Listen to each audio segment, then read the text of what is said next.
A controversial theory about the cause and proposed surgical treatment of multiple sclerosis is putting the patients who want it at odds with most of the medical community.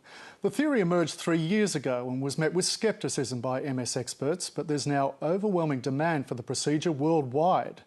The long-accepted view of MS is that it's an autoimmune disease with cause and cure still unknown. Lisa Whitehead reports. Hi everyone, it's KERRI here. Bit of an update. Melbourne woman KERRI Cassidy is the public face of a highly vocal patient network.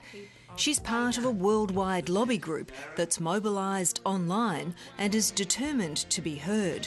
So it's not too late for you to tune in and support us. Diagnosed with multiple sclerosis 3 years ago at the age of 34, the mother of two was in pain and slowly being robbed of her independence. I had blurry vision, a lot of pain in the muscles in my legs because they're always tight and the spasticity caused pain. I've had problems with my bladder. Chronic fatigue has probably been the most disabling symptom. A year ago, KERRI Cassidy chose to undergo a surgical procedure that's being hailed as a life changer by many MS patients. I actually went on an overseas holiday and I walked halfway around Europe for 3 weeks. I couldn't believe it. I really didn't think I'd ever be able to do that. My gait is better, my balance is better, my vision's better. Twice as many women as men have MS.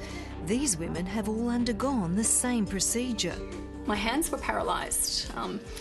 For people who know me, I could use my pointer fingers, but I couldn't use the rest of my hands, and I couldn't turn my head from left to right. My shoulders were in just a lot of pain. Yeah. All the pain went away. Yeah. It was just like chalk and cheese, and it was so fast too. Yeah. It was almost instant. Like thousands of other MS patients around the world, this group is convinced Italian doctor Paolo Zamboni is on the right track with his controversial theory about the cause and treatment for MS. Dr Zamboni diagnosed a condition in MS patients he called chronic cerebrospinal venous insufficiency, or CCSVI, where blood flow is obstructed in the veins that drain the central nervous system. He theorised this played a role in the cause of MS. Zamboni's idea is that obstructing those veins causes back pressure and then, I guess, oozing of blood into the brain and then brain damage as a result of that. The vein, you can eventually see that. Like many in his profession, neurologist Associate Professor Brian Chambers was sceptical of Dr Zamboni's theory that CCSVI causes MS, or that symptoms can be treated effectively by improving blood flow, opening the veins with balloon angioplasty or stenting. When a theory like CCSVI comes out of left field, it's a little bit hard to tie that in with what we already know about MS. Associate Professor Brian Chambers says he and his colleagues are concerned about patients exposing themselves to unnecessary risk. We know there have been deaths, particularly from stenting, but also from ballooning. And so it's really hard to understand why people would want to have this treatment when there's no real evidence, no scientific evidence that it works.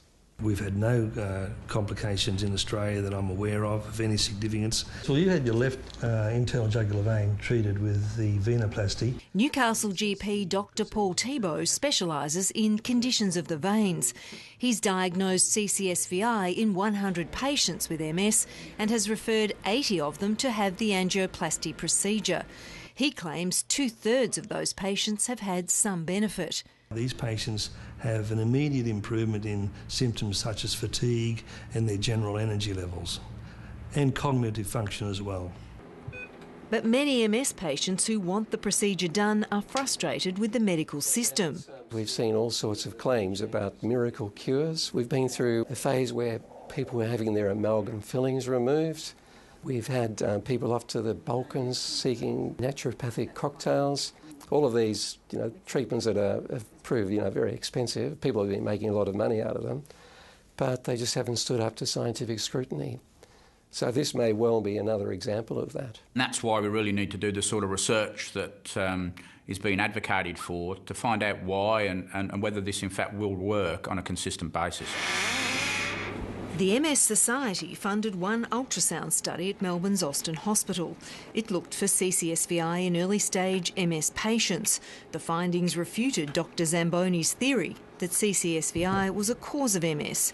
But Associate Professor Brian Chambers says more research is needed to see if it develops along with the disease and if opening the veins really does alleviate the symptoms.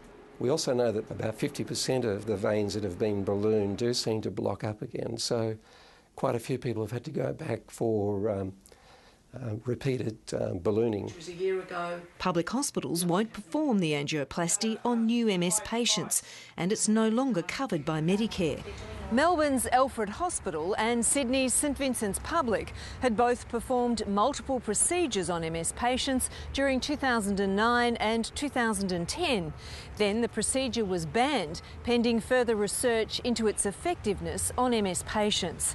One doctor told 7:30 the direct demand from patients was interfering with the hospital workload. We're just not making any progress at all because of the fear the hospitals have about the whole strong activism of the patient lobby. A lot of my neurology colleagues, vascular surgery colleagues and radiologists are being directly approached by patients wanting to be treated. It's a bit frightening because it certainly had us ducking for cover to a certain extent.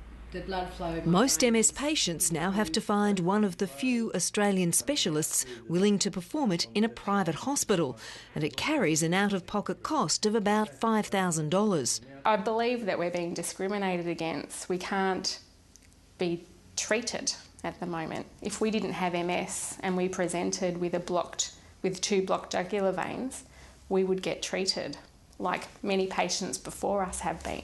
But because we have MS, there's all these restrictions now. When we have the research, when we have the support, if that supports the views that these people with MS have about the benefits of treating CCSVI to the quality of their life, then we will wholeheartedly be behind that advocacy to get it onto Medicare and to get it to wherever it needs to be so that treatment is available. It's a catch-22.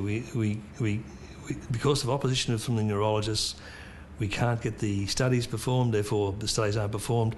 We can't prove that the procedure works, and therefore we can't get funding from Medicare or public funds to actually help these patients who may benefit from it and who simply can't afford private treatment.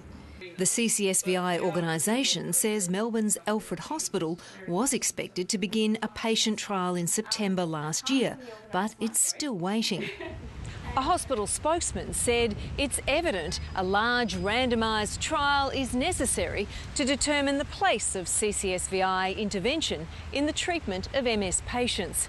Its ethics committee reviewed a revised research design 3 months ago, but no approval has yet been announced. It's our top story tonight. Multiple sclerosis sufferers held a public protest in St Catharines today. But extensive patient trials are set to begin in Canada as a result of intense patient lobbying of the government and that country's MS Society. I hope all honourable members will support this bill. The concern for us is timing. It's taking so long. It's been 2 years since this research was first opened up. And in MS, 2 years is a very long time. 2 years could mean the difference between walking and being in a wheelchair, or losing your business, or losing your marriage. Lisa Whitehead with that report.